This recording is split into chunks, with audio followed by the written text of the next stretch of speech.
The Great Gatsby. Nick Carraway, a young man from Minnesota, moves to New York in the summer of 1922 to learn about the bond business. He rents a house in the West Egg district of Long Island, a wealthy but unfashionable area populated by the new rich, a group who have made their fortunes too recently to have established social connections and who are prone to garish displays of wealth.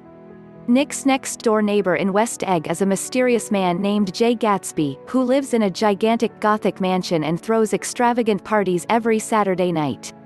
Nick is unlike the other inhabitants of West Egg. He was educated at Yale and has social connections in East Egg, a fashionable area of Long Island home to the established upper class. Nick drives out to East Egg one evening for dinner with his cousin, Daisy Buchanan, and her husband, Tom, an erstwhile classmate of Nick's at Yale. Daisy and Tom introduce Nick to Jordan Baker, a beautiful, cynical young woman with whom Nick begins a romantic relationship. Nick also learns a bit about Daisy and Tom's marriage. Jordan tells him that Tom has a lover, Myrtle Wilson, who lives in the Valley of Ashes, a gray industrial dumping ground between West Egg and New York City. Not long after this revelation, Nick travels to New York City with Tom and Myrtle. At a vulgar, gaudy party in the apartment that Tom keeps for the affair, Myrtle begins to taunt Tom about Daisy, and Tom responds by breaking her nose. As the summer progresses, Nick eventually garners an invitation to one of Gatsby's legendary parties. He encounters Jordan Baker at the party, and they meet Gatsby himself, a surprisingly young man who affects an English accent, has a remarkable smile, and calls everyone "old sport."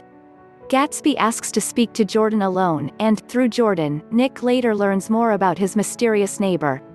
Gatsby tells Jordan that he knew Daisy in Louisville in 1917 and is deeply in love with her. He spends many nights staring at the green light at the end of her dock, across the bay from his mansion. Gatsby's extravagant lifestyle and wild parties are simply an attempt to impress Daisy. Gatsby now wants Nick to arrange a reunion between himself and Daisy, but he is afraid that Daisy will refuse to see him if she knows that he still loves her. Nick invites Daisy to have tea at his house, without telling her that Gatsby will also be there. After an initially awkward reunion, Gatsby and Daisy re-establish their connection. Their love rekindled, they begin an affair. After a short time, Tom grows increasingly suspicious of his wife's relationship with Gatsby. At a luncheon at the Buchanan's house, Gatsby stares at Daisy with such undisguised passion that Tom realizes Gatsby is in love with her.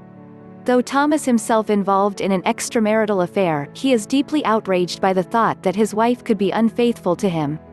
He forces the group to drive into New York City, where he confronts Gatsby in a suite at the Plaza Hotel. Tom asserts that he and Daisy have a history that Gatsby could never understand, and he announces to his wife that Gatsby is a criminal. His fortune comes from bootlegging alcohol and other illegal activities.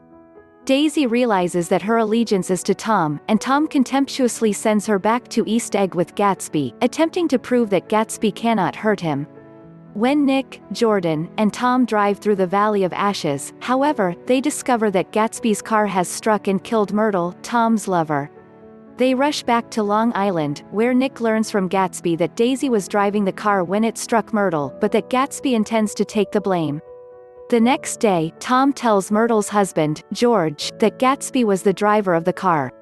George, who has leapt to the conclusion that the driver of the car that killed Myrtle must have been her lover, finds Gatsby in the pool at his mansion and shoots him dead.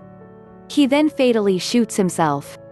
Nick stages a small funeral for Gatsby, ends his relationship with Jordan, and moves back to the Midwest to escape the disgust he feels for the people surrounding Gatsby's life and for the emptiness and moral decay of life among the wealthy on the East Coast.